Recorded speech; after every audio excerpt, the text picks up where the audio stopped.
తండ్రి. ప్రతి బిడ్డను మీరు తాకండి, స్పర్శించండి పరిశుద్ధాత్మ దేవుడా. నీ స్పర్శను అనుభవించాలి ప్రభువా, నీ సన్నిధిని అనుభవించాలి తండ్రి. నీ ఆత్మకార్యము జరిగించి సహాయం చేయమని యేసు అతి పరిశుద్ధ నామములు అడిగి వేడుకొనుచున్నాము తండ్రి. ఆమేన్. హల్లెలూయా.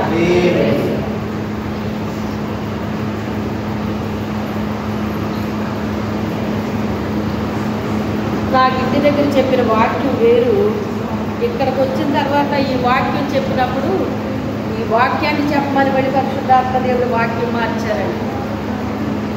కొంతమంది మనుషులు బట్టి వాక్యాలు మారుస్తాడు దేవుడు. ఆ సంగతి మీకు తెలుసా? ఏంటి మాటలు ఏమ్మా? కొంతమంది వ్యక్తులు బట్టి అప్పటికప్పుడు వాక్యాన్ని మారుస్తాడండి దేవుడు, తెలుసా? అయితే ఏంటో పాపం చాలా ఇరుగ్గా కూర్చున్నట్టు అనిపిస్తుంది. ఫ్రంట్ లైను చాలా ఇరుగ్గా కూర్చున్నారు, ఫ్రీగా కూర్చోండి. యెహోవా యందు నమ్మిక ఉంచువారు కదలక నిత్యము నిలుచు. యెహోవా యందు ఎవరమైతే నమ్మకం ఉంచుతామో వాళ్ళు ఎలా ఉంటారని చెప్తున్నాడు. ఒక సియోను కొండను పోలుస్తున్నాడు. దేవుణ్ణి ఎవరమైతే నమ్మామో, నమ్మడంలో చాలా రకాలు ఉంటాయని చెప్తాను నేను, అవునా కదా? మనం ఎంతవరకు నమ్ముతామో అంతవరకే కార్యాలు చూస్తామండి. విశ్వాసం అనేటువంటిది, నమ్మకం అనేటువంటిది దేవుడి దగ్గరికి వచ్చిన అందరికీ ఉంటుంది. కానీ అది మరలా తిరిగి కార్యం పొందేంత విశ్వాసం మన దగ్గర ఉండాలి. హల్లెలూయా. ప్రస్తుతాన్ని చూడకూడదు ఎవరో కూడా. ప్రస్తుతం జరుగుతున్న దాన్ని ఎవరో చూడకూడదంటే దాని అర్థం ఏంటి? అది మనసున పెట్టకూడదు.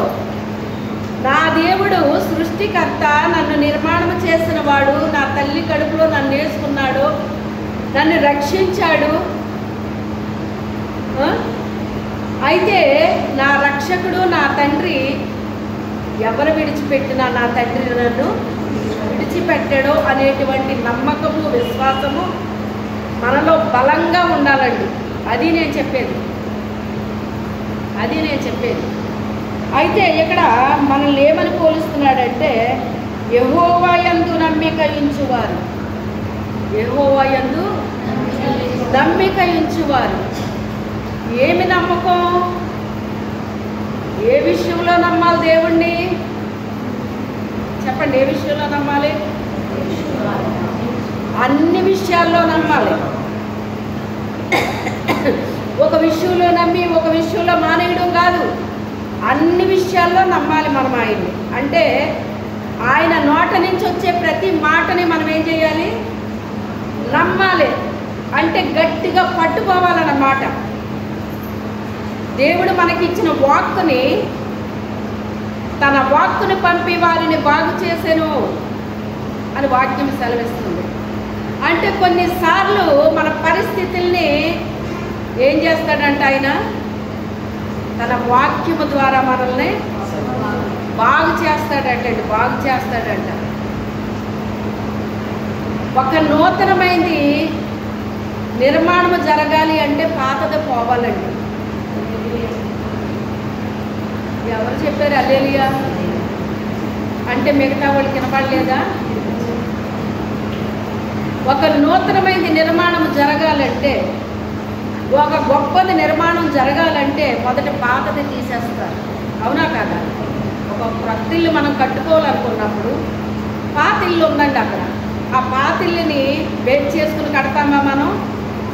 కట్టం. ఒక కొత్తది కడతాం మనం. కొత్తది కట్టినప్పుడు పాత దాన్ని ఏం చేస్తాం?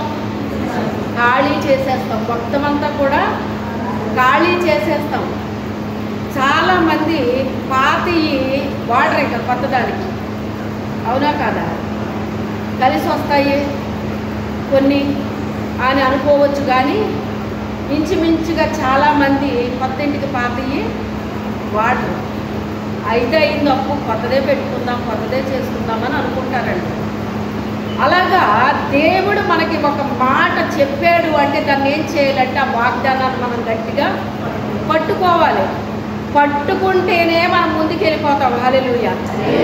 ఇది నా అనుభవంతో నేను చెప్తున్నాను, నోటి మాటతో నేను చెప్పట్లేదు. ఒక గొప్ప నష్టం జరిగిందండి మాకు, మొదటిసారిగా గొప్ప నష్టం జరిగిందండి. అప్పుడు మా పిల్లలు చాలా చిన్నపిల్లలు. జరిగితే ఇంకా ఎంత బాధ అంటే అంత బాధ అన్నమాట అండి. కానీ నేను నా అలవాటు ఏంటంటే దేవుడి దగ్గరికి వెళ్ళిపోవడం అలవాటు.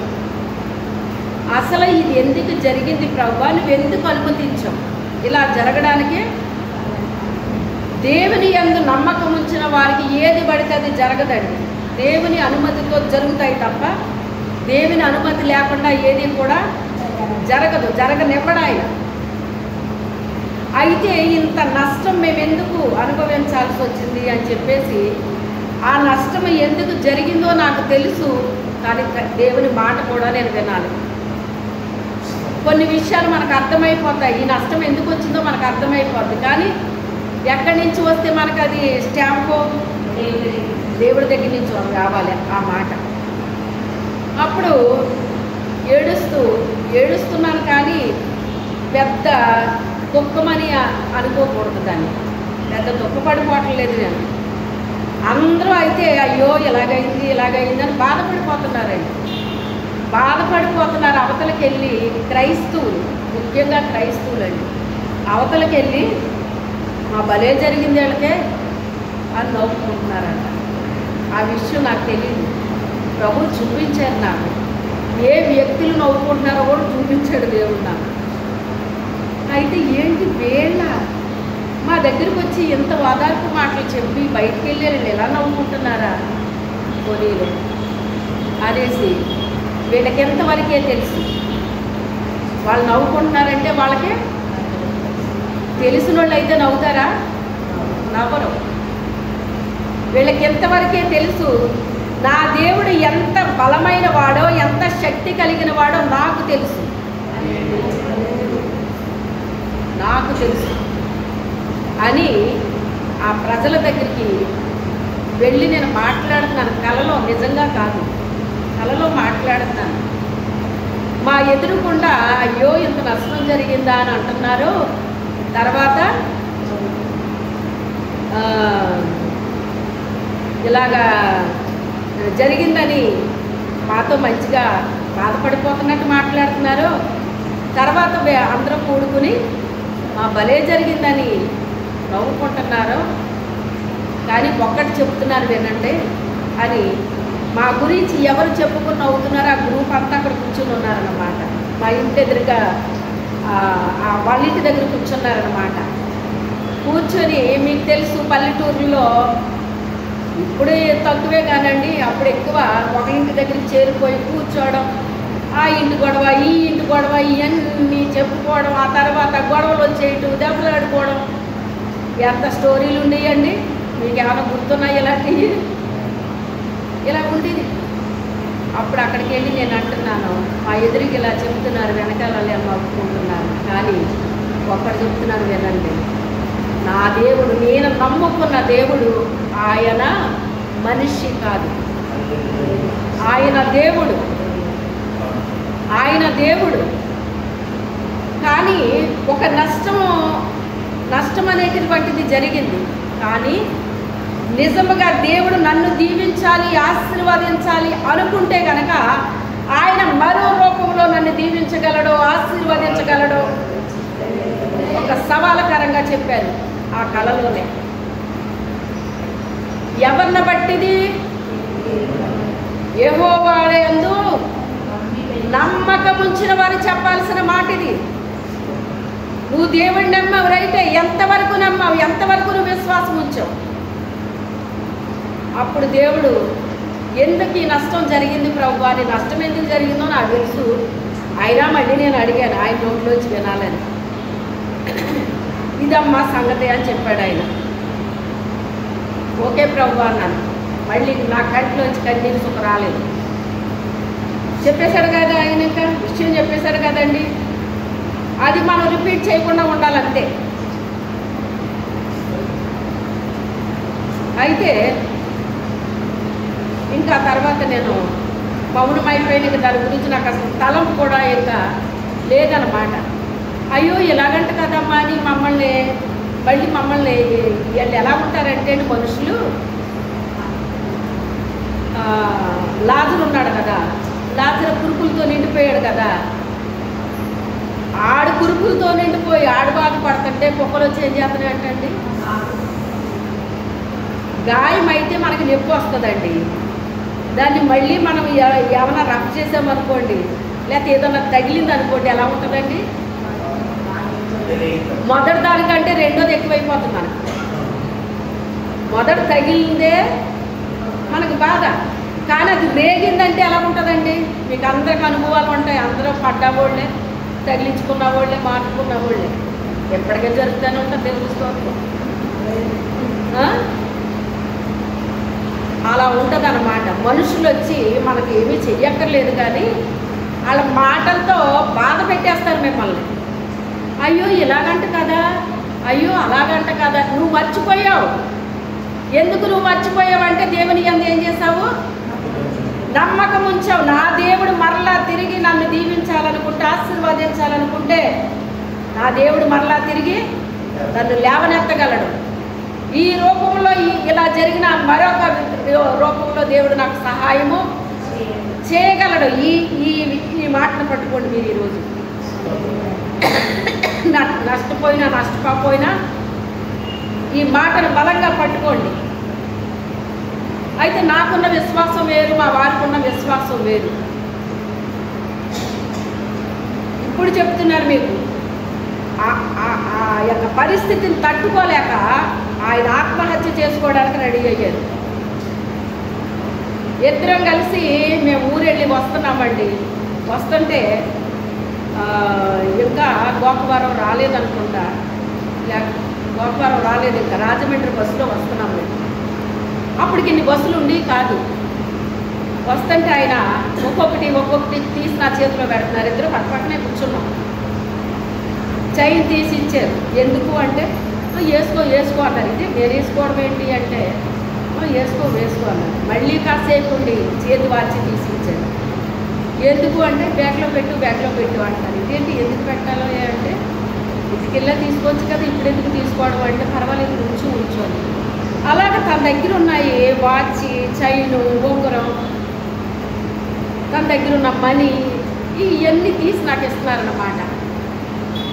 నాకు అర్థమైపోయింది, నేనేదో ఇది తట్టుకోలేక ఏదో చేసుకోవాలని ఈయన ప్రయత్నం చేస్తున్నారని నాకు విషయం అర్థమైపోయింది. మీరేమీ చేసుకోవద్దు, దేవుడు మనకు సహాయం చేస్తాడు అంటే అంత ధైర్యం ఆయనకి లేదు. నాకున్నంత విశ్వాసం ఆయనకి లేదు. అయితే ఈయనేదో చేయడానికే ఇలా ప్రయత్నం చేస్తున్నారు అని చెప్పేసి నాకు అర్థమైపోయింది. నేను ఎంతవరకు ఆయన్ని నేను కన్వే చేయగలను అంతవరకు చేశాను. అయినా నా మాట వినలేదు. ఆయన నెక్స్ట్ బస్సుకు నేను వస్తాను, నువ్వు వెళ్ళిపో, నాకు ఇక్కడ పని ఉంది అని నా మాట వినలేదు. వినకపోతే సరే అని చెప్పేసి ఇంక నేనేం చేయగలను? ఇంకా ఏం చేయలేదు. కాకపోతే నేను కలిగి ఉన్నది నా తండ్రి ఉన్నాడు. నాకు ఎవరున్నారో మనుషులు చూడలేదు. అక్కడ బాబాయ్ అది ఇదని నేను వెంబేలు ఎత్తట్లేదు. అక్కడ ప్రజల దగ్గర బాబాయ్ ఈయన చూడండి ఎలా చేస్తున్నాడు అలా చేస్తున్నాడు అంటే, వాళ్ళు ఎవరన్నా తీసుకొచ్చి మన ఇంటి దగ్గర అప్పచెప్పి ఆయన ఏమీ చేసుకోకుండా చేయగలరు? వాళ్ళు ఎవ్వరు ఏం చేయలేరండి, ఎవ్వరు ఏం చేయలేరు. అయితే నా తండ్రి చేయగలడు. ఏ మనిషి చేయలేని పని నా తండ్రి చేయగలడు. ఆ విశ్వాసం నాకుంది, ఆ నమ్మకం నాకుంది. సరే అని నేను నెక్స్ట్ బస్కి వస్తాను, ఇక్కడ నాకు కొంచెం పని ఉందా, పని చూసుకుని వస్తాను ఉన్నాడు. మరి ఇవన్నీ నాకు ఎందుకు ఇచ్చినట్టు అంటే, అబ్బాయి ఏడు లేదు, నువ్వు పట్టుకెళ్ళు, నేను వస్తాను. అయితే నేను అలా ప్రార్థన చేసుకుంటూ మనసులో బస్సు ఎక్కించేశాను నన్ను. ఆయన ఆగిపోయారు. ఆ బస్సులో కూర్చున్నాను. ఎవరికైనా ఎలా ఉంటుందో చెప్పండి, బాధ వస్తుందా రాదా? మన కళ్ళ ముందే మన భర్త చనిపోవడానికి ఆయన సిద్ధపడిపోతే ఏమీ చేయలేని చేతగాందారిలాగా నేను వచ్చేటప్పుడు ఒక స్త్రీ పరిస్థితి ఎలా ఉంటుందో మీరు ఆలోచించండి. కొన్ని ఎందుకు మా జీవితంలో దేవుడు అన్నీ ఎక్కువ అనుమతిస్తాడంటే మీలాంటి వారికి మేము మరి చెప్పాలి అంటే మా అనుభవాలు అవి లేకపోతే మీకు మేము చెప్పలేము. అందుకే మాకు రావాల్సినవి కాదయ్యి మీలాంటి వారి కోసం మాలాంటి వారికి అయ్యి అనుభవాలు కలుగు చేస్తాడండి దేవుడు. అప్పుడు ఆయన ఆగిపోయారు, నన్ను ఎక్కిచ్చేశారు, ఎక్కాను. అప్పుడు ప్రార్థన చేస్తున్నాను, ప్రభువా ఆయన ఏదో చేసుకోవడానికి దిగారు కానీ ఏమీ చేసుకోకూడదు. నువ్వేం చేస్తావో నాకు తెలియదు. 3 బిడ్డలు ఇచ్చావు, మరి మమ్మల్ని ఏం చేస్తావు నువ్వు? ఒకవేళ నేను నీలో ఉండడం నీ చిత్తమైతే నాకు పెళ్ళెందుకు చేసావు ప్రభువా? నన్ను ఒంటరిగా ఉంచేలేకపోయావు, అలాగే నీ పని చేతిని కదా నేను. నాకు పెళ్ళేం పెద్ద ఇంపార్టెంట్ కాదే, నువ్వు ఉంటే చాలు నాకు. మరి నాకెందుకు వివాహం చేసావు, బిడ్డలు ఇచ్చావు? ఇప్పుడు పరిస్థితి ఏంటి? ఏమన్నా అయ్యారంటే మా పరిస్థితి ఏంటి అని చెప్పి, ఇది మనుషుల వల్ల జరిగేది కాదు, ఇది నీ వల్లే జరగాలి, నువ్వే కార్యం చెయ్యి. నువ్వు ఆయన ఎలా తీసుకొస్తావో నాకు తెలీదు, ఆయన క్షేమంగా రావాలి, మీరు తీసుకురావాలి. ఇక ఈ తలంపు ఎన్నటికీ ఆయనకు రాకూడదు. ఒకవేళ మనుషులు గుర్తు చేసినా ఆయనకు అది బాధ కలగకూడదు. మా బంధువుల ఇళ్ళకి వెళ్తేనండి ఇలాగ అయ్యిందంట కదా మీకు, అయ్యయ్యో అయ్యయ్యో. మళ్ళీ ఏం చేశారో తెలుసా అండి, అది నా వల్లే జరిగిందని పెట్టారండి నా మీద. ఆ నష్టానికే నేనే కారకురాలనని మా అత్త తరపు వాళ్ళు అందరూ కూడా నా మీద నిందేశారండి. ఎలా ఉంటుందో చెప్పండి. ఇటు భర్తను కాపాడుకోవాలా, అటు వాళ్ళు వేసే నిందలు అనుభవించాలా, మేము నష్టపోయిన దానికి బాధపడాలా, దేనికి బాధపడాలి? దేవుడి వాక్యం మీరు చాలా సింపుల్ అనుకుంటున్నారు కానీ ఇది సింపుల్ వాక్యం కాదు. ఇది వచ్చేసాను ఇంటికి, ఇంకా నా హృదయం నుండి దుఃఖం, కళ్ళ నిండా నీళ్లు కారిపోతున్నాయి, అలా కచ్చితో తుడుచుకుంటున్నాను. నువ్వు ఎలా తీసుకొస్తావు ప్రభా? ఇప్పటికే నా మీద నింద పడిపోయింది, ఏమి వల్ల ఈ నష్టం జరిగిందని. నష్టం జరిగింది ఆయన వల్ల, కానీ నా మీద వేశారు నా అత్తవారందరూ. కానీ అది నిందని ఎవరికి తెలుసు? దేవుడికి తెలుసు, మా వాళ్ళకి తెలుసు. కానీ మోషే అంటాడు, నిందే గొప్ప భాగ్యం తెచ్చుకున్నాడట.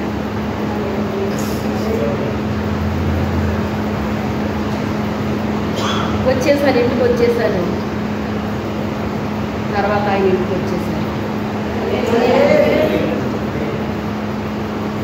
ఎవరు తీసుకొచ్చారు? నేను అక్కడ పెద్ద పెద్దగా కేకలేసి అరిసి అన్నీ చేస్తే అక్కడ జరిగేదా అని ఎవరైనా తీసుకురాగలరా? కానీ ఏమీ చేసుకోకుండా చేయగలరా? ఎంతసేపు మనిషిని ఆపుతారు ఎవరైనా? దేవుడు తప్ప ఎవరు ఏమో చేయలేరండి. దేవుడే చేయాలి ఆ కార్యాన్ని. ఈ బంధువులు ఇంటికి వెళ్తే బంధువులు గుర్తు చేస్తూ ఉండేవారు, మళ్ళీ గతంలోకి వెళ్ళిపోవడం. వాళ్ళు మనకు పైసా అక్కడికి రారు కానండి, మన గాయాలు రావడానికి ముందుంటా ఉంటారు. మనకు పైసా కలిసి రాదు దాని వల్ల, మనకి ఏది హెల్ప్ చేయరాళ్ళు. హెల్ప్ చేయకపోతే పోయారు, కనీసం మనల్ని వాళ్ళు ఓదార్చరు సరికదా, మన గాయాన్ని ఏం చేస్తారు? ఇంకా బంధువులు కలిసినప్పుడల్లా గాయాన్ని రేపడమే. నేనైతే నేను వదిలేశాను, ఇంకా ప్రభు చెప్పారు కదా, నేను ఆ రోజుతోటే నేను వదిలేశాను. కానీ ఈ చుట్టాల బంధువులు అనే కుక్కల్లాంటి వాళ్ళు ఉంటారు చూసారా, ఆ కుక్కలు నాకుతూనే ఉంటాయి. ఇంక ఈయన ఎక్కడికో వెళ్ళిపోయేవారు. తండ్రి నాయన అదేది ఆయనకి జ్ఞాపకం లేకుండా చేయి తండ్రి, సహాయం చేయతండి అంటే తన కోసం నేను అలా ప్రార్థన చేసుకోవాల్సి వచ్చింది. ఏం చేయను, మనకున్నంత విశ్వాసం, నమ్మకం, ధైర్యం వారికి లేదు కదా. లేనప్పుడు మనమే వాళ్ళ కోసం ఏం చేసుకోవాలి? ప్రార్థన చేసుకోవాలి. నాకైతే ఇంక దుఃఖం రాలేదండి. ఆ తర్వాత దేవుడు పూనుకున్నాడు నా జీవితంలో. ఒకరోజు దేవుడు మన పక్షాన్ని నిలబడతాడు. ఒకరోజు మన కష్టాల గుండా వెళ్ళొచ్చు. కష్టాల గుండా వెళ్ళకుండా దేవుళ్ళో మనము దేవుడు బిడ్డలమని అనుకోవడం పొరపాటది. ఎందుకంటే ఆయన మార్గంలో మనం వెళ్ళాల్సిందే. ఆ శ్రమల గుండా వెళ్ళాల్సిందే, ఆ కష్టాల గుండా వెళ్ళాల్సిందే, అనారోగ్యాల గుండా వెళ్ళాల్సిందే. ఆ మార్గంలో వెళ్ళాలి. ఇరుకు మార్గం అది. విశాల మార్గం అయితే ఇష్టానుసారంగా జీవించవచ్చు. ఇరుకు మార్గంలో ప్రవేశించిన మనము ఇష్టానుసారంగా జీవించడానికి ఉండదు. ఏ తప్పు చేయకుండా అందరితో మనం అనిపించుకోవాల్సి వస్తుంది. అవతల వాళ్ళు తప్పు చేస్తే మనం తప్పు చేస్తామని మన మీద వేస్తారు. అది అనుకోవచ్చు. పోతీఫరు భార్య తప్పు చేయడానికి ఆయన్ని ప్రేరేపిస్తే ఆయన తప్పు చేయలేదని ఆయన మీద ప్లేట్ ఫిరాయించేసింది. ఎవరిని తప్పు అనుకున్నారు ఇంతకనే? యేసయ్య తప్పు చేశాడా? ఆయన పరిశుద్ధుడు, నీతిమంతుడు, యథార్థవంతుడు. ఆయన మీద పరిశోధన జరిగిన దాంట్లో అదొక సీన్ అన్నమాట. అతని పరిశోధన చేస్తాడు దేవుడు. ఇతన్ని దేశానికి అధికారిగా చేయాలనుకుంటున్నాను. ఒక ధనాపేక్ష వీళ్ళలో ఉందా? ఒక అధికార వ్యామోహం ఉందా? వ్యభిచార బుద్ధి ఉందా? ఏమన్నా ఉన్నాయా అనేసి అన్ని విషయాల్లో టెస్ట్ చేశాడు దేవుడు. ఆ టెస్టింగ్లో ఇది ఒకటి అనమాట అండి. కానీ పాపానికి దూరంగా, యవనస్తుడు అంటే పాపము చేసే వయసు అండి అది. కానీ పాపానికి దూరంగా పారిపోయాడు. ఇవన్నీ పరిశోధనలు జరిగిన తర్వాత అతన్ని ఎక్కడ పెట్టాడు? తీసుకెళ్ళి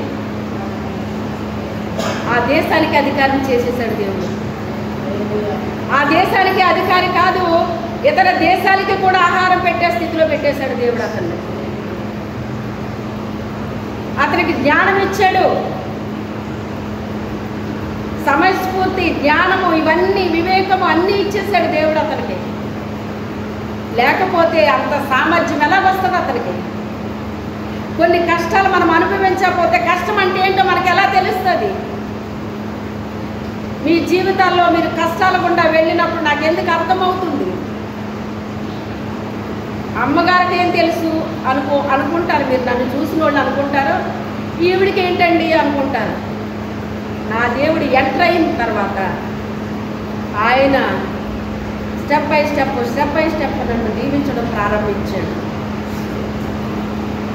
మనల్ని దీవిస్తే మనల్ని చూసిన వారు అసూయ పడేంతగా దీవిస్తాడటండి. తెలుసా? మళ్ళీ దాన్ని కూడా ఒక తప్పు కోణంలో తీసుకెళ్తారు మన చుట్టాల బంధువులు.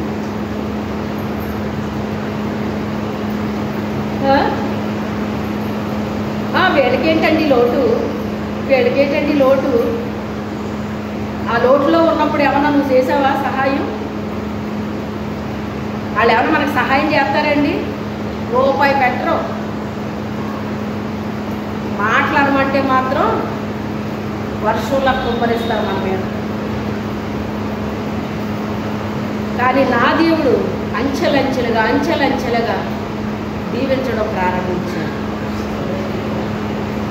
అప్పడిగితే అప్పు కూడా ఇవ్వలేదండి. వారి దగ్గర ఉన్నాయి కానీ ఇవ్వలేదు.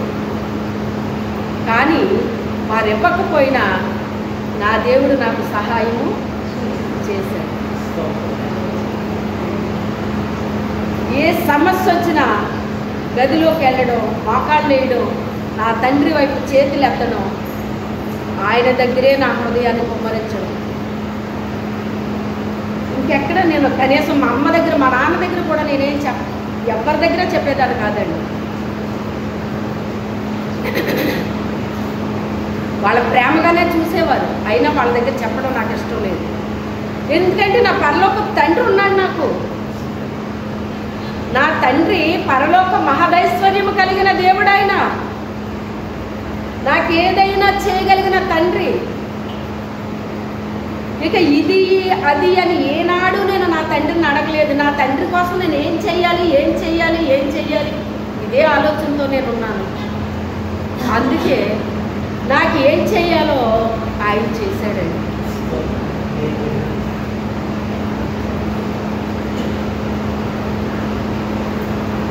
మనకున్నంత విశ్వాసం భర్తలకు ఉండకపోవచ్చు, భార్యలకు ఉండకపోవచ్చు, కానీ వాళ్ళ మీది మన మీది కూడా మనమే భరించాలి.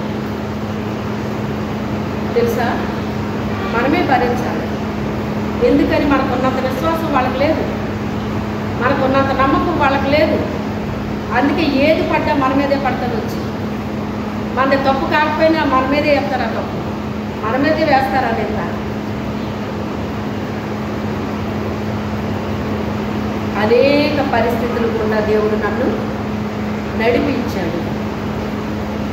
అయితే ఆ నడవడం వల్ల స్ట్రాంగ్ అవుతామండి. ఎవరైనా సరే, మీరు బిడ్డలు ఉన్న వాళ్ళు ఉన్నారు, అందరూ నా బిడ్డలో ఆరోగ్యంగా స్ట్రాంగ్గా ఉండాలనుకుంటారా, లేకపోతే బలహీనంగా నడుస్తుంటే పడిపోయేలా ఉండాలనుకుంటారా? మీరు చెప్పండి. స్ట్రాంగ్ ఉండాలనే కదా కోరుకుంటారా? మరి మనం ఎలా ఉండాలని కోరుకుంటాడు ఆయన? గాలి ఎత్తే పడిపోవాలి నా పిల్లలు అనుకుంటాడండి ఆయన. దీనికి మత్తయి రాసిన సువార్త 7వ అధ్యాయం, అక్కడికి వెళ్ళిపోండి, అక్కడ దొరుకుతుంది మీకు ఆన్సర్. ఎక్కడ మీరు చదవాలి ఆ వచ్చిన, నేను చెప్పను, మీరు చదవాలి. అది మీ టాలెంట్.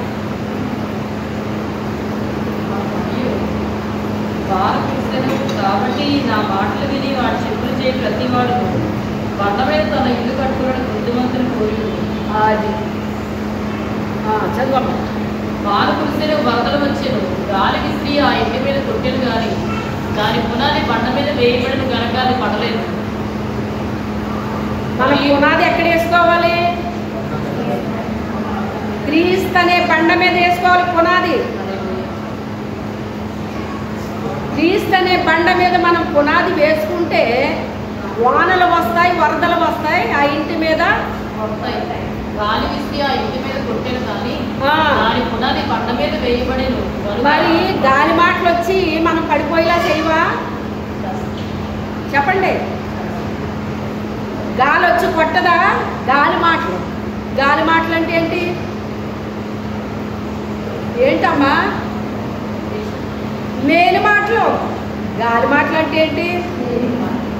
గాలి ఎక్కడ ఉందో మీరు నాకు చూపించండి. చూపిస్తారా మీరు? కానీ గాలి ఉందా లేదా? మనకి పెద్దగా గాలి వేసినప్పుడు గాలి వేస్తుంది అంటాం మనం. ఎందుకని? అది ఎటువైపు నుంచి గాలి వేస్తుందో అది దేని ద్వారా మనం గ్రహించగలుగుతున్నాం? చెట్లు ఊగుతాయి, మనకి కొడతాదా గాలి? అందుకని మనకి ఫ్రంట్ నుంచి వేస్తుందా గాలి, వెనక నుంచి వేస్తుందా, పక్కల నుంచి వేస్తుందా అన్నది మనకు అర్థమవుతుంది. అలాగే గాలి మాటలు కూడా వస్తాయండి. ఏమొస్తాయి? ఏముండదు అందులోని. ఆ గాలి మాటలకే మనం చచ్చిపోవాలి. అది సాతాను టార్గెట్. అర్థమైందా? నిందని భరించడం అంటే అది ఏమన్నా సులువా? చెప్పండి, సులువా? సాతాను ఎప్పుడు చచ్చిపోమనే చెప్తుంది. మీకు చాలాసార్లు చెప్తున్నాను. ఏ రూపంలో చెప్పినా, ఏ టైంలో చెప్పినా చచ్చిపో చచ్చిపో చచ్చిపో అని చెప్పేది సైతానే చెప్తుంది. దేవుడు ఎప్పుడు కూడా నువ్వు చచ్చిపో అని చెప్పాడా మనకి? మన తండ్రి మనం చచ్చిపోవాలని ఎందుకు కోరుకుంటాడు ఆయన? నీ బిడ్డలు చనిపోవాలని నువ్వు కోరుకుంటావా? ఒక మనిషిగా నువ్వు కోరుకోనప్పుడు దేవుడు ఎందుకు కోరుకుంటాడు? ఆయన మన పరలోకపు తండ్రి, తన స్వరూపమందు తన పోలిక చెప్పిన మనల్ని నిర్మించుకున్నాడు. ఆయన మనల్ని కాపాడుకుంటాడు. ఆయన మనల్ని కాపాడుకుంటాడు. నా బిడ్డలు సుఖముగా ఉండాలి, సంతోషంగా ఉండాలి, ఆనందంగా ఉండాలి, నెమ్మదిగా ఉండాలని కోరుకుంటాడు ఆయన. సాతాను ఎప్పుడు మనం దుఃఖంతో ఉండాలి, ఏడుస్తూ ఉండాలి, సమస్యలతో ఉండాలి, చింతతో బతకాలి అని కోరుకుంటాడు సాతాను. దేవుడు ఎప్పుడు కోరుకోడండి. మన ఆనందంగా సంతోషంగా ఉండాలని కోరుకుంటారు. మీ చిన్ని బిడ్డలో ఒక్కొక్కసారి మౌనంగా అలా ఉండిపోతారు. పుట్టప్పుడేమో తూనేదో తిరిగినట్టు తిరుగుతారు. ఏంటిరా బాబు కాళ్ళు చక్రాలు ఉన్నట్టు అసలు అన్ని పట్టుకోలేకపోతున్నాను అంటారు మీరు. కానీ ఎప్పుడైనా వాడు మౌనంగా కూర్చున్నాడు అనుకోండి, ఎక్కడికి అట్లేదు, అప్పుడు మీకు ఏమనిపిస్తుంది? ఏరా ఏమైంది అంటే ఏమీ లేదమ్మా అంటాడు అదో రకంగా. అప్పుడు నీ మనసులో కలుపుకోమంటది, ఏంటి వీడు ఎప్పుడు చూసినా పరుగులు తీసేవాడు, నేను పట్టుకోలేకపోయేదాన్ని, రోజు ఎందుకు ఇలా ఉన్నాడు అంటే నీ బిడ్డ కొంచెం విచారంగా ఎప్పుడు తిరిగినట్టు తిరగకపోతే నువ్వు సహించగలవా, నువ్వు వార్చగలవా? మరి మన తండ్రి కూడా అంతే. మనము దుఃఖంలో విచారంలో చింతలో ఉండడం దేవుని చిత్తం కాదండి. దేని గురించి చింతపడకుడి, ప్రతి విషయంలో ప్రార్థన జ్ఞాపన కృతజ్ఞత పూర్వకంగా మీ వినపాలో దేవుడికి తెలియపరచండి అనే వాక్యం అప్పుడు చేశానండి. అది ఇంట్లో చేశానన్నమాట. ఎందుకు వాక్యం చేద్దామని ప్రిపేర్ అయ్యేటప్పటికి ఎదురింటి వాళ్ళ అమ్మగారు వచ్చారు నన్ను పలకరించడానికి. అయ్యగారు పోయిన 3 నెలలకు వచ్చారు. వచ్చి నన్ను పలకరించడానికి కూర్చొని మాట్లాడారు. అమ్మ మీరు ఎలా రక్షించబడ్డారని నేను అడిగాను, ఆవిడ చెప్పారు. ఇంచుమించుగా గంట పైనే కూర్చున్నారు ఆవిడ. కూర్చున్న తర్వాత అప్పుడు మమ్మీ మరి వాక్యం చేస్తానన్నావు కదా చేసేయాలి. ఏం చేయనమ్మా ఇప్పుడేం చేయను అన్నాను. పర్వాలేదు చేసే అన్నాను. అయ్యి బాబు ఏం చేయి తండ్రి, ఇప్పుడు ఏం చేయను ప్రభు అనుకుంటే ఆ వాక్యం జ్ఞాపకం చేశాడు దేవుడు. దేని గురించి చింతించండి. ఆ వాక్యాన్ని చెప్పేశానండి. చెప్పేసేటప్పటికి ఆ వాక్యం బెంగళూరులో ఉన్న ఒక ఉద్యోగి, అంటే మా పాపోళ్ళకి తెలిసిన అబ్బాయి అన్నమాట, అతను సబ్స్క్రైబ్ చేసుకున్నాడట. చేసుకుని ఆ వాక్యాన్ని విన్నాడట. ఆ వాక్యం అతనిలో పనిచేసిందట. అదే పనిచేసేసరికి అతను ఆన్లైన్లో పెళ్లి కూతుర్ని చూసుకుని పెళ్లి చేసేసుకున్నాడట. ఎందులో చూశాడు? ఆన్లైన్లో చేసుకునేసరికి ఆ అమ్మాయి అబ్బాయి మీద కేసు వేసేసింది. ఉద్యోగం ఉంది కదా మరి.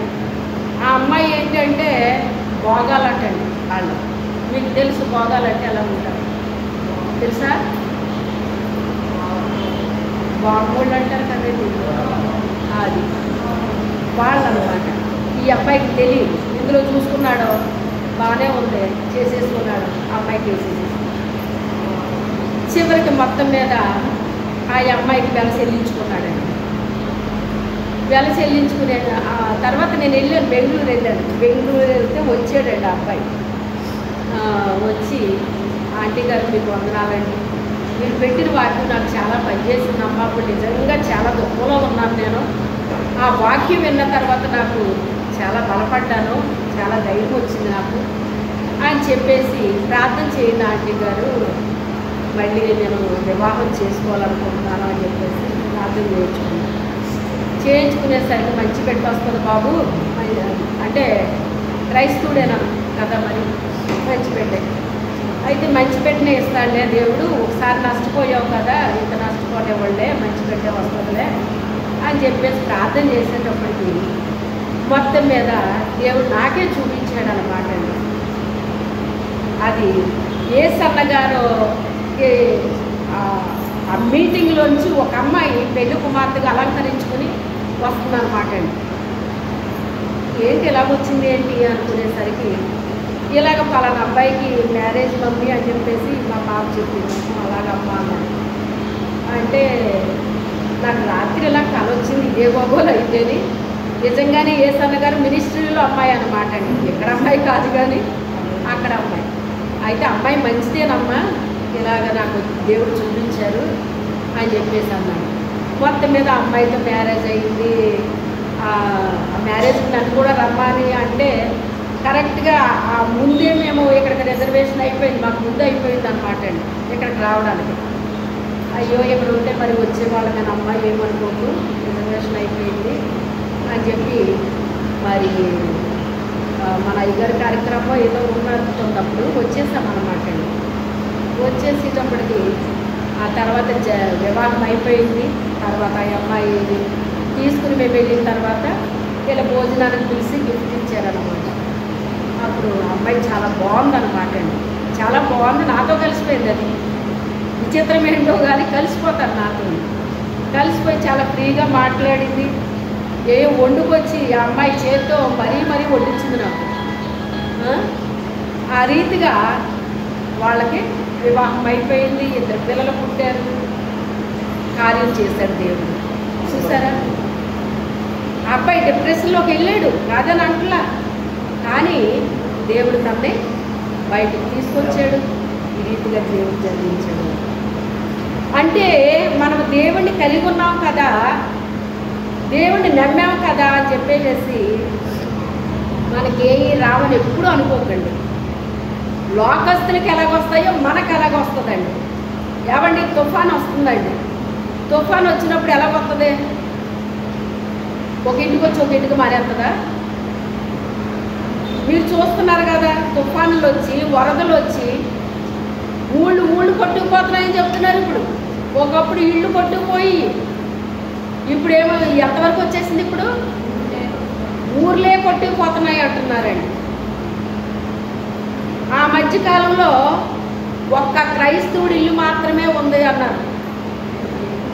విన్నామా లేదా మరి మా మాట? మిగతా ఇళ్ళన్నీ ఏమైపోయినాయండి? పోనీ వర్షంలో ఇది ఆగిందంటే అనుకోవచ్చు, అగ్ని ఒక ఇల్లుని వదులుతుందండి? వదలదు. మా మేము వివాహమైన కొన్ని నెలలకు అనమాట అండి, అంటే 3 నెలలకి. అప్పుడు ఎక్కడో ఒక ఇల్లు అంటుకుందండి. మా వారికి మొదటిసారిగా కాకినాడ వేశారు, జాబు ఇవ్వటంతోనే కాకినాడ వేశారు. అక్కడ జాయిన్ అయ్యి ఈయన డైలీ వెళ్ళొచ్చేస్తూ ఉండేవారు. అలా కొద్ది కాలం తిరిగి మళ్ళీ 2 రోజులు ఉండి రావడం, అలా వారానికి 2 సార్లు తిరగడం అన్నట్టు అలా ఉండేవారు. ఈ ఇల్లు ఏమైందంటే అంటుకుందంట, ఒక ఇల్లు దాటెక్కింది. అంటుకొని ఒక్కసారి అలా చుట్టూ తిప్పేసినట్టు అయిపోయిందంటండి. మంచి ఎండలు అన్నమాట. నాకు ఎవరినిచ్చారంటే మా వదిన గారి పాప, చిన్న పాప ఉండే గుయ్యాల్లోని. ఈ పాపను తీసుకుని వాళ్ళందరూ వెళ్ళిపోతున్నారు కదా, అవన్నీ పొలాలు అవన్నీ అనమాట అండి. వాళ్ళ వెనకాల వెళ్ళిపో నువ్వు అని చెప్పేసి నన్ను పంపించేశారండి ఆ పిల్లనిచ్చి. ఆ పిల్లని ఎత్తుకుని నాకు భయం వేసేస్తుందండి. ఇంక వెనక్కి తిరిగి చూస్తున్నాను, ఇంకంత మంటలు అన్నమాట. అప్పుడు ప్రభువా నువ్వు కాపాడయ్యా, అవి కాలకుండా చేయతండ్రి అని నేను అంటున్నాను. ముందుకు 2 అడుగులు వేస్తాను, మరి అవి అగ్గి వెనకాల వచ్చేస్తుందా అన్నట్టు ఉందండి. అది చూడాలంటే చాలా భయంగా అనిపిస్తుంది నాకు. నేను పరిగెత్తలేనేమో అనిపిస్తుంది నాకు. అయినప్పటికైనా వెనక్కి తిరిగి చూస్తున్నాను, ఇంక ఇది ఆగేటట్టు కనబట్టలేదని మా ఇల్లుని కాపాడు ప్రభు అని అప్పుడు ప్రార్థన చేశాను. ముందు ఇళ్ళన్నీ కాపాడు ప్రభు అన్నారు, ఆగట్లేదు. ప్రభు మా ఇల్లు కాపాడుదని అన్నాను. వీళ్ళు ఏం చేశారంటే అప్పటికి ఇంచుమించుగా తాటాకిళ్ళు ఉన్నాయన్నమాట అండి. తాటాకిళ్ళన్నీ అంటుకుపోయాయండి. మా వెనకాల ఇల్లు అంటుకుందండి. ఆ తర్వాత చాలా ఇళ్ళు కాలిపోయినాయండి, కానీ మా ఇల్లు అంటుకోలేదు. ఎందుకంటే చాలామంది ఏం చేశారంటేనట, ఇది పెంకుటిల్లు, ఇది అంటుకుందంటే 3 రోజుల వరకు ఆరదిది, వేరే ఇల్లు కూడా కాలిపోతాయి అని చెప్పేసి ఇంటిని తడిపారటండి. నీళ్ళు తెచ్చి పోస్తారట ఇంటి మీద. ఏది ఏమైతే మా ఇల్లు కాపాడబడింది మొత్తం మీద. ఈయన కాకినాడ నుంచి వస్తుంటే ఇల్లు కాలిపోయి అని వార్త వినపడింది నాకు. ఇక బస్సు దిగిన తర్వాత 2 కిలోమీటర్లు నడవాలి బయటకు వెళ్ళాలంటే. ఇక ఈయన ఎలా నడుస్తున్నారో ఈయనకే తెలియలేదంట. ఎందుకు అంటే సర్టిఫికెట్లు ఇంట్లో ఉన్నాయి. బాబా సర్టిఫికెట్లు అంటే మరి లైఫ్ కదా అది. ఈ సర్టిఫికెట్లు కాలిపోతే నా జీవితం ఏంటక్క, అయ్యి బాబాయ్ ఏమైంది ప్రభా ఎలా తండ్రి అనేసి ఇక ఈయనకి ఇక మతి చలించినట్టుగా ఇంక అయిపోయి ఎలా నడుస్తున్నారో ఆయనే తెలియకుండా మొత్తం మీద వచ్చారండి. వచ్చేటప్పుడు మా ఇల్లు కాలేదు. అమ్మయ్య తండ్రి అనుకుని అప్పుడు సర్లే. అప్పుడు మళ్ళీ మా అన్నయ్య వాళ్ళు 2 అన్నయ్యలు బయట ఉంటున్నారన్నమాట. అంటే వాళ్ళ ఇళ్ళల్లో వాళ్ళు ఉంటున్నారు. వాళ్ళిద్దరి ఇల్లు కూడా కాలిపోయింది. వాళ్ళిద్దరూ వచ్చి మళ్ళీ ఇప్పుడు మా అమ్మగారి ఇంట్లోకి వచ్చేసారన్నమాట అండి. ఒక్కొక్కరు ఒక రూమ్లో ఉండడం, అలాగా మొత్తం ఇల్లంతా ఫిల్ అయిపోయింది అనమాట. ఇంకా మీ అన్నయ్యోళ్ళు అందరూ వచ్చేసారు కదా, అందరికీ ఇరుకైపోయింది కదా, మనం వెళ్ళిపోదాము అని చెప్పేసి మేము కాకినాడ దగ్గరలో ఒక చిన్న ఇంట్లోకి, అంటే బంధువులు ఇల్లే అది, అక్కడికి వెళ్ళిపోయామన్నమాట అండి. అంటే నేను ఎందుకు చెప్తున్నాను అంటే, దేవుడు కాపాడాలి అంటే దేవుడు తప్పకుండా ఏదో రూపంలో కాపాడగలడండి. అది కాపాడబడలేదు అంటే ఏదో దేవుడు కార్యం చేస్తాడు. విడిచిపెట్టడు మనల్ని అయితే విడిచిపెట్టడండి. ఏదో ఒక కార్యం చేస్తాడు, ఏదో రూపంలో చేస్తాడు. ఎలా చేస్తాడన్నది మనకు తెలియదు. కార్యం చేస్తానన్నాడు అనుకుంటా ఇంక దాని గురించి మనం ఆలోచించకూడదు. నువ్వు దేవుని కొరకు చేయగలిగింది చెయ్యాలి. నువ్వు స్తుతించే వ్యక్తివైతే స్తుతించాలి, ఆరాధించే వ్యక్తివైతే ఆరాధించాలి. నువ్వు సాక్ష్యం ఇచ్చే బిడ్డవైతే సాక్ష్యం ఇవ్వాలి. దేవుని మాటలు చెప్పగలిగే స్థితి ఉంటే చెప్పాలి. దేవుని మందిరానికి నువ్వు చేయాల్సిన పని ఉంటే నువ్వు చేసే బిడ్డవైతే మందిరం పని చేయాలి. నువ్వు చేసే పని మాత్రం నువ్వు ఆపకూడదు. అదే నేను చేసింది. నా జీవితంలో ఏ పరిస్థితులు నేను ఎదుర్కొన్నా నేను దేవుని కొరకు చేసే పని ఎప్పుడూ నేను ఆపలేదు. నాకేదో నష్టం కలిగిందని, నాకేదో బాధ కలిగిందని నేను ఆపలేదండి. ఆ పని ఆపకూడదు. చాలామంది అక్కడే తప్పటడుగు వేసేస్తున్నారన్నమాట.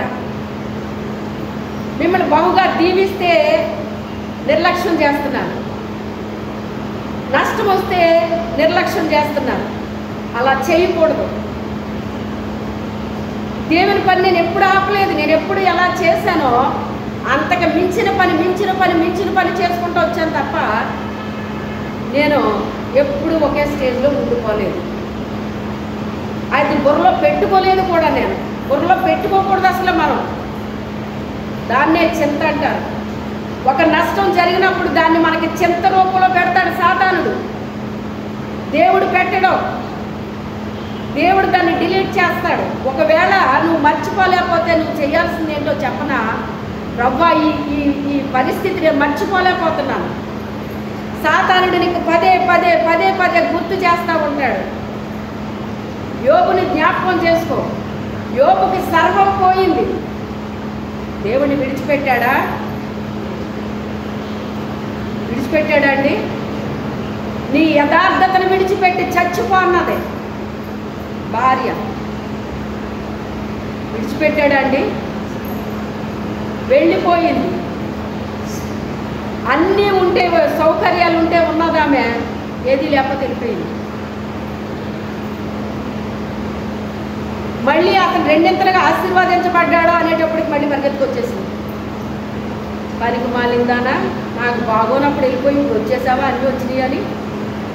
అసలు నా గుమ్మం పెట్టా కాదబో అనేసి అన్నాడండి. అనలేదు, చేర్చుకున్నాడు. దేవుని రూపం అంటే ఆ ప్రేమ, ఇవన్నీ మనలో ఉంటాయండి. మరి మన ముందు భక్తులు ఎంతమంది లేరండి? ఆయన ఏమంటున్నాడు? మేఘం వలె మన చుట్టూ అనేక మంది అంట ఆవరించబడి ఉన్నారటండి. మనకంటే ముందున్న వాళ్ళు ఏమి అనుభవించారు, ఎలా నిలబడ్డారు.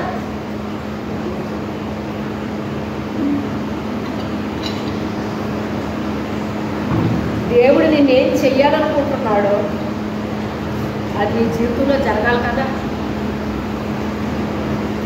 అది మనలో ఉండాల్సిన పట్టుదల. ఆ పట్టుదల విడిచిపెట్టకూడదు ఎప్పుడు.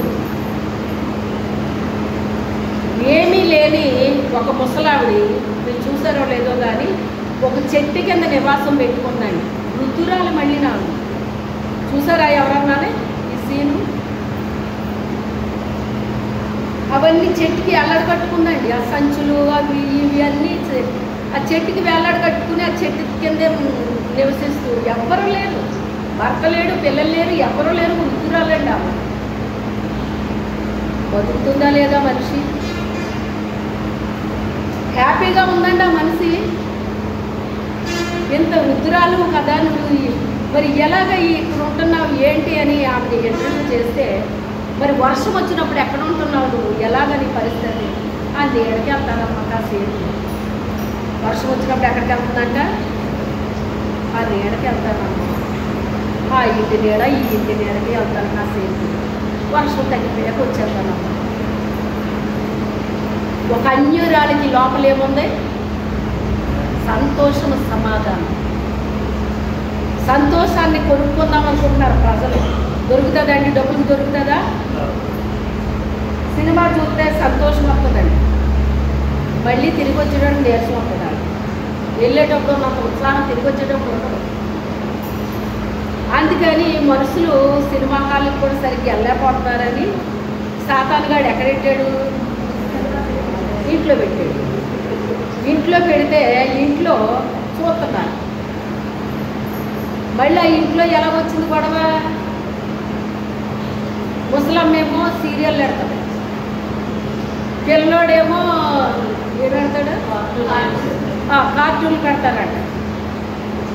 మరి మీకు అనుభవాలే కదా ఇవన్నీ. ఈ ముసలమ్మకి ఈ పిల్లలకి గొడవ వచ్చేస్తున్నట్టు ఈ తల్లిదండ్రి చూస్తలేదంటే ఎందుకని చూడవట్లేదండి. పోనీ ఈ తల్లిదండ్రి ఏమన్నా చూసి రిలాక్స్ అవుదామంటే ఏ వార్తలు పెట్టుకుందామన్నా, ఇంకోటి పెట్టుకుందామన్నా ఈ పిల్లోడు చూడనివ్వట్లేదంట, ముసలోడిని చూడనివ్వట్లేదంటే. అలాగే టీవీలు బద్దలు కొట్టేసుకున్నవాడు కూడా ఉన్నారన్నమాట ఇలాంటి వాటి దగ్గర. ఇలాగా అని చెప్పేసి సైతాన్ని దేవుడు ఏం చేశాడంటే మనకు సెల్లలు ఇచ్చాడు. సెల్ ఇచ్చేటప్పటికి ఆ సెల్లలోకి వచ్చేస్తుంది అన్నమాట అండి. ఇంకొకటి పని ఉందా ఇప్పుడు? ఇంట్లో మనిషికో సెల్లో. ఇప్పుడండి చెప్పండి, మనిషికి 2 సెల్లలు. అవునా కాదా? అంతగా దేవుడు ఆశీర్వదించాడు. అవన్నీ దేవుడు మనకి ఇచ్చాడు, మంచిదే. కానీ మంచిగా ఇచ్చినప్పుడు దాన్ని ఎలా వాడాలంటే మనం మంచిగానే వాడుకోవాలి. ఏది ఏమైనప్పటికైనా అందరికీ వస్తాయి వానలో వర్తలు, మనకే వస్తాయి. ఒక ఇంటికి వచ్చి ఒక ఇంటికి మానేది. మనం విశ్వాసులు కదా, మనం దేవుడు పెట్టలేం కదా అనేసి మానేది వస్తుంది, వచ్చి నష్టమైపోతుంది. ఆయన కాపాడాలి అనుకుంటే కాపాడతాడు. ఒకవేళ ఆ నష్టం మన జీవితంలో అనుభవించడం దేవుని చిత్తమైతే ఆ నష్టానికి వదిలేస్తాడు. కానీ మన విశ్వాసాన్ని బట్టి మనం ఏం చేస్తాము? మన విశ్వాసాన్ని బట్టి ఏం చేస్తాం? నేనేమన్నాను? ఈ రీతిగా మేము నష్టపోయినా దేవుడు మమ్మల్ని దీవించాలి, ఆశీర్వదించాలనుకుంటే మరో రూపంలో మమ్మల్ని దీవించగలడు, ఆశీర్వదించగలడు అన్నానా లేదా? ఎవరిని బట్టి మాట మాట్లాడాను? నా దేవుని మీద నాకున్న నమ్మకము, నా దేవుని మీద నాకున్న విశ్వాసము. అవునా కాదా? మరి నేను నమ్మిన దేవుడు నన్ను విడిచిపెట్టాడా? మనుషులు విడిచిపెట్టారు. అమ్మో వీళ్ళకి ఏం సాయం చేయవలసి వస్తుందో అని చెప్పేసి వదిలేశారండి. కానీ దేవుడు విడిచిపెట్టాడా? విడిచిపెట్టలేదు. మాకు రూపాయి సహాయం చేయనోళ్ళు అమ్మో ఏడు పరిస్థితి చాలా బాగుంది అంటే మేము ఇక ఎందుకు పనికి రామిక, అలాగే ఉంటారే లెక్క, ఈడ పైకి రారు, ఇంకేం అవ్వదు అనుకుని చాలా మా మీద, మా నమ్మకం ఎలాగున్నా కానీ ఆ నమ్మకం ఎక్కువైపోయింది మా మీద. ఏమని? లైఫ్లో మేము బాగుపడమని. కానీ దేవుడి మీద నేను ఆధారపడినప్పుడు, ఆయన ఆశ్రయించినప్పుడు దేవుడు ఏం చేశాడు? బిడ్డల్ని ఆశీర్వదించాడు, మమ్మల్ని ఆశీర్వదించాడు. ఒకరికి చెయ్యి చాపకుండా మమ్మల్ని,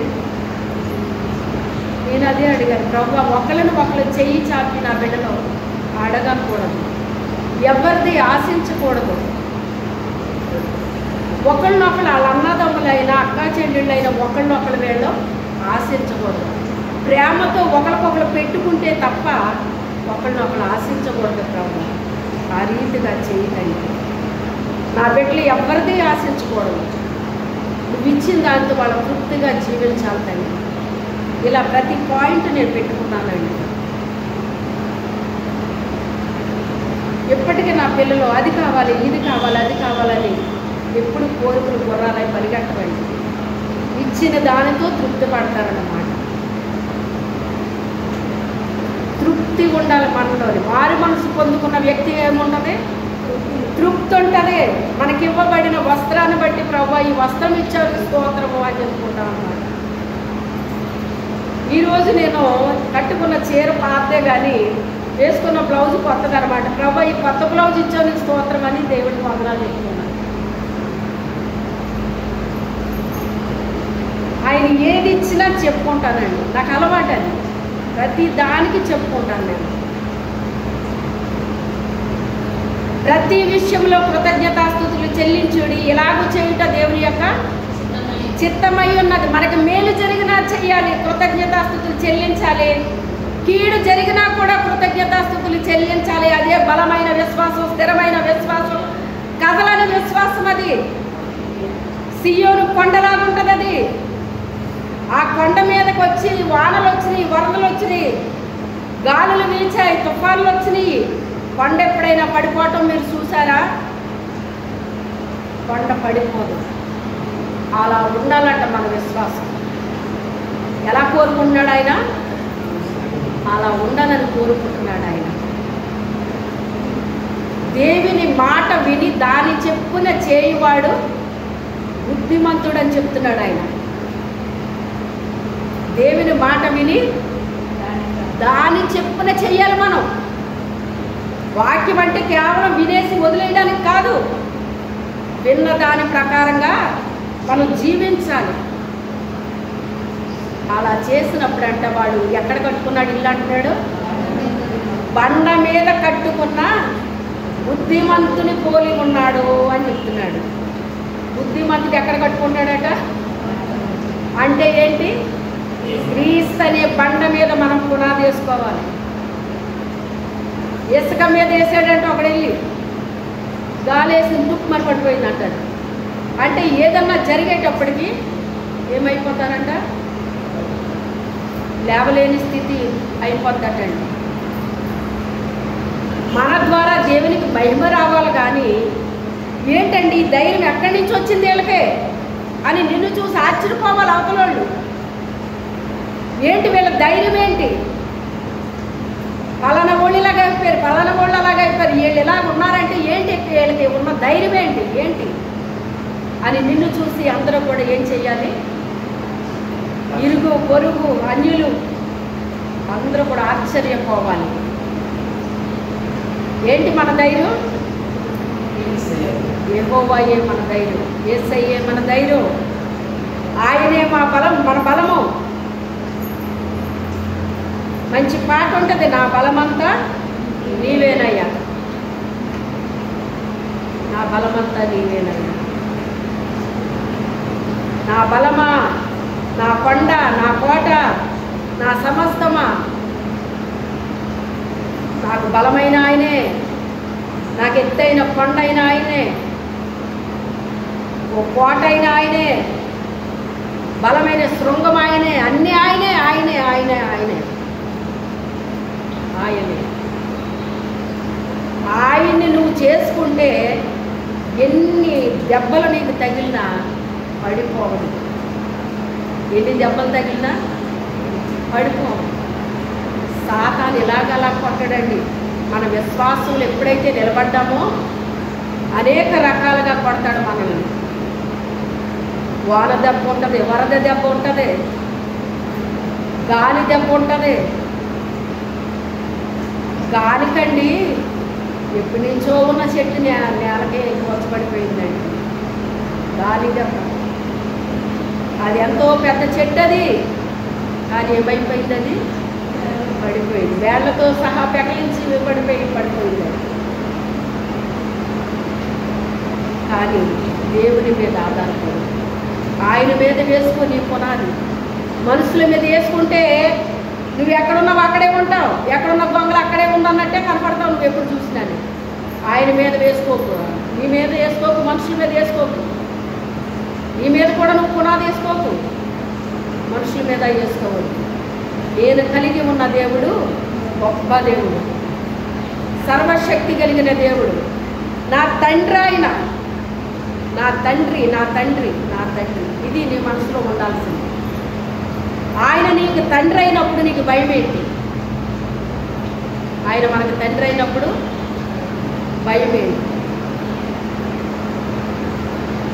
ఈ రోజుకి నన్ను సజీవముగా క్షేమంగా నన్ను నా బిడ్డలు ఇలా నిలబెట్టాడంటే అది కేవలం దేవుని యొక్క కృప, ఆయన కృప, ఆయన కృప. దేవుని యొక్క కృప మీకు అందరికీ తోడై ఉండునుగాక. ప్రార్థన చేద్దాం, మోకరించండి. మీలో ప్రేరేపించబడిన వారు ఒకరు ప్రార్థన చేయండి.